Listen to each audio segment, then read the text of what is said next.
ग्राम हम्म, बताओ। Central central public grievances redressal and monetary system. ठीक है, central public grievances redressal and monetary system. ये central level की संस्था है, यानी पोर्टल है। यहाँ पर आप 24 आवर कभी भी कोई भी कंप्लेन कर सकता है, किसी भी डिपार्टमेंट में कर सकता है। ठीक है, यहाँ पर आपको मैंने एक चीज बताई थी कि अगर आपने कोई मेल के थ्रू कोई कंप्लेन किया तो वो एक्सेप्ट नहीं होगी। कोई आरटीआई का मैटर भेजा है वो भी एक्सेप्ट नहीं होगा। तो मैं पढ़ देती हूँ उसको फटाफट, नहीं तो मैंने ऐसे बताया। To facilitate an aggrieved citizen to lodge a grievance from anywhere at any time 24/7 from here he can lodge complain to any ministry department. सबसे पहले इसमें वर्ड यूज किया सिटीजन। सिटीजन कर रहे हैं, इसमें कहीं से भी कर रहे हैं। ठीक है, दूसरा है पीएमओ। इसमें ये यहाँ पर ना बहुत सारे डिपार्टमेंट मिनिस्ट्री यहाँ पे अटैच है जिनको आप कंप्लेन दे सकते हो। तो कुछ नाम तो जो मेरे को थोड़े से अटपटे लगे थे मैंने लिखे हैं। PMO, president secretariat, director of public grievances, director, इसको ध्यान सुनना, director of public grievances are integral through CP gram, इससे जुड़े हुए हैं। जितनी भी यूटी है, जितने भी स्टेट हैं, उनके सारे मिनिस्टर वगैरह सब जुड़े हुए इससे। ठीक है, in case the grievances is loss offline, अगर मान लो कोई ग्रीवेंसेस ऑफलाइन आता है, बाय पोस्ट आता है, उस केस में क्या किया जाएगा, उसको अपलोड किया जाएगा इसके ऊपर, और जो उसका एक्नॉलेजमेंट होगा वो लेकिन आपको ऑफलाइन मोड में ही भेजना पड़ेगा जहाँ से वो आया है। ऐसा नहीं कि वो ऑनलाइन ट्रैक करेगा इसको। ठीक है, इसकी ट्रैकिंग एक्चुअली सारी ना ऑनलाइन है, यानी ये सिस्टम पूरा ऑनलाइन है एक्चुअली। ये चीज ना सिस्टम ई फाइल में तो मैं समझाने की कोशिश कर रही थी कि ई फाइलिंग में चाहे आप कितना ही फिजिकल भेजो, आपको सारा ई फाइलिंग करनी पड़ती है। और ये सेंट्रल जो हमारी रजिस्ट्रेशन यूनिट है उसी का काम था वो। उसके बाद है जो यहाँ पर पब्लिक ग्रीवेंसेस के रिकॉर्ड्स हैं, वो कम से कम 5 साल रखे जाते हैं, उसके बाद वो आर्चीव बन जाते हैं। ठीक है, आर्चीव में चले जाते हैं। ठीक है, अब इसमें जो पूछ सकता है बस इम्पोर्टेंट चीज लिखी है, जैसे कौन से इश्यू हैं जिनको भाई ये वो नहीं करेंगे, टेक नहीं करेंगे। एक तो जो सब जुडिस केसेस होंगे जो पहले से कहीं कोर्ट वोर्ट में चल रहे हैं, कहीं कोर्ट में ऑलरेडी केस चल रहे हैं, तो उन सब चीजों की ग्रीवेंसेस को ये नहीं सुनेंगे। दूसरा, reason and family dispute, sorry person and family dispute को ये नहीं सुनेंगे। आरटीआई मैटर्स, उनका खुद का ग्रीवेंस चल है तो यहाँ पर नीचे काम करेगा। आप इसमें कोई सजेशन देना चाहते हो वो भी नहीं है। Anything that is impact upon the territorial integration, जो हमारे भारत का टेरिटरी है उसमें कोई अगर किसी तरह का कोई प्रॉब्लम आता है, समस्या आ जाएगी जिस बात से, तो वो भी नहीं चलेगा। उसके बाद है सेंड बाय ईमेल, जो आपने ईमेल से भेजा उसको भी ये एंटरटेन नहीं करेगा। इसकी अपील मैकेनिज्म क्या है? In CP gram there is a rated feedback. यहाँ पर ना जैसे कितनी सारा ऑनलाइन सिस्टम है तो यहाँ पे फीडबैक वो होता है, बटन मान लो, कुछ भी मान लो, तो आप फीडबैक में रेटिंग दोगे। जैसे आपने रेटिंग दिया, आपने 1 रेटिंग दे दी, 2 रेटिंग दे दी, तो अपने आप ही ना वो खुल जाएगा ग्रीवेंस, अपील की ग्रीवेंस खुल जाएगी। इसका मतलब आप खुश नहीं उसके फैसले से, खुल गई, उसमें आप भर दोगे, अपनी ग्रीवेंस भर दोगे। और the stipulated time for disposal of appeal is 30 days। कितना टाइम दिया जा रहा है? 30 days। हाँ, the nodal appellate authority should be one level above the designated nodal public grievances officer. जो इसका सीपी ग्राम का नोडल पब्लिक ग्रीवेंसेस ऑफिसर है, उससे एक रैंक हाई जो होगा वो इसकी अपीलेट अथॉरिटी होगा। ठीक है, समझा नहीं बात। इसका जो वो है ना नोडल कौन है? इसका कोई नोडल होगा ना, इसका नोडल बताऊं कौन है? इसका नोडल है डायरेक्टर ऑफ पब्लिक ग्रीवेंसेस। उसका डायरेक्टर जो है ना वो उसका नोडल इंचार्ज भी है। तो इस नोडल इंचार्ज से एक लेवल हाई इसका वो होगा अपीलेट।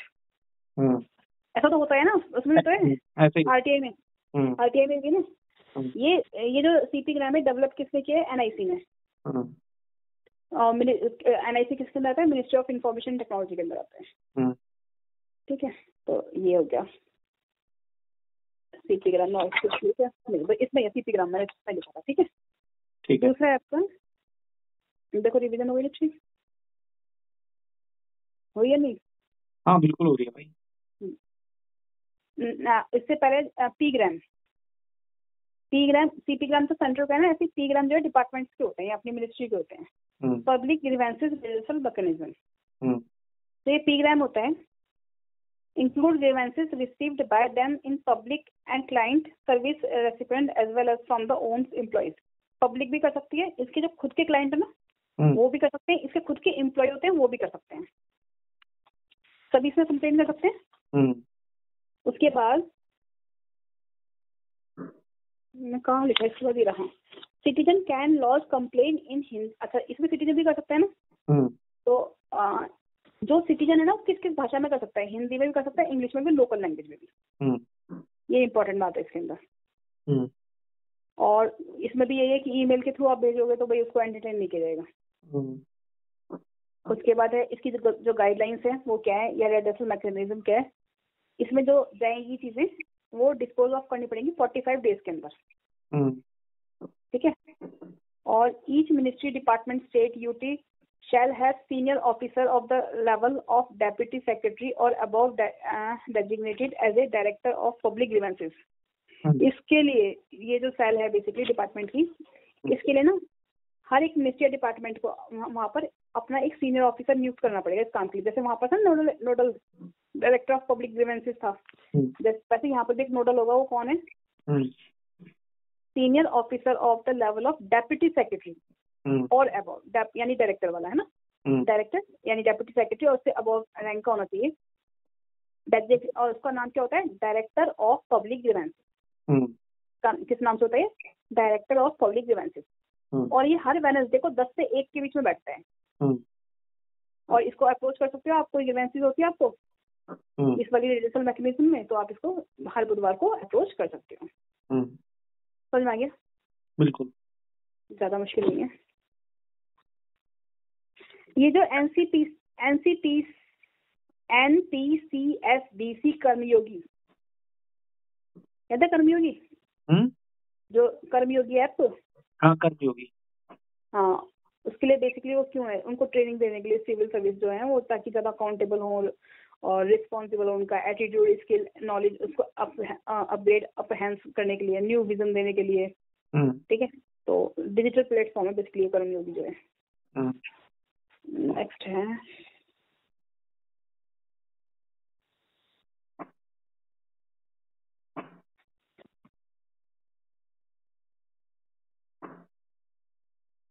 सिटीजन चार्टर या सिटीजन या client charter. It make ministry, ये क्यों बेसिकली हम चार्टर की जरूरत पड़ती है?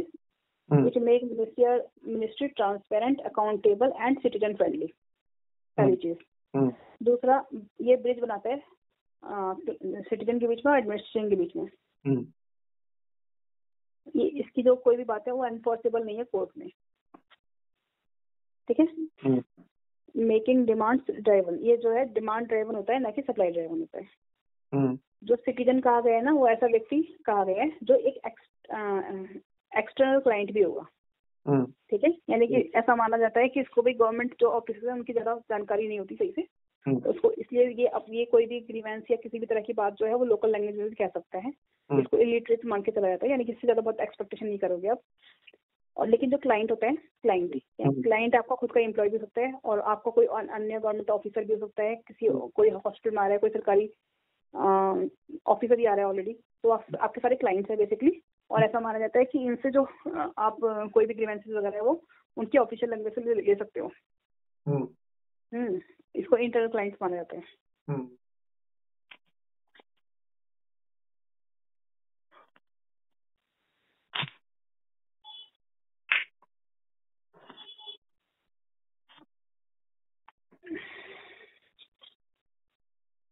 बस इस पे तो इतना ईजी था भाई। जो चार्टर है उसमें नीचे आपको डेट वगैरह सपोज लिखना पड़ेगा, कब रिव्यू करोगे वो सब कुछ आपको लिखना पड़ेगा।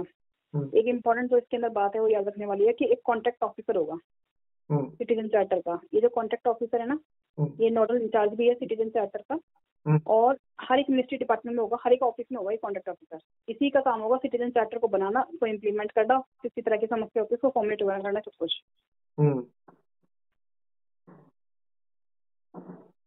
और ये जो सिटीजन चार्टर है ना, ये मतलब कि हर एक डिपार्टमेंट पूरे साल में रिपोर्ट भी भेजेगा, कितनी कितनी चीजें आई हैं, क्या क्या काम किया गया है।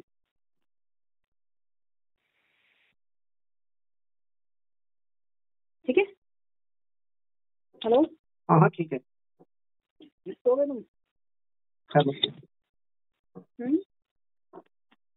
ये एकदम समझ में आ गया, सिटीजन चार्टर कोर्ट में इन्फोर्सेबल नहीं है।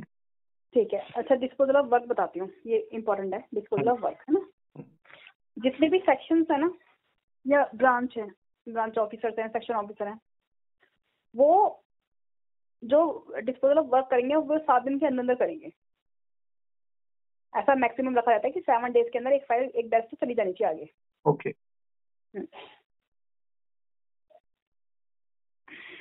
Separate register of communication received from the member of parliament and VIP. जितने भी मेंबर ऑफ पार्लियामेंट और वीआईपी के केस हैं उन सबके लिए सेपरेट रजिस्टर होगा।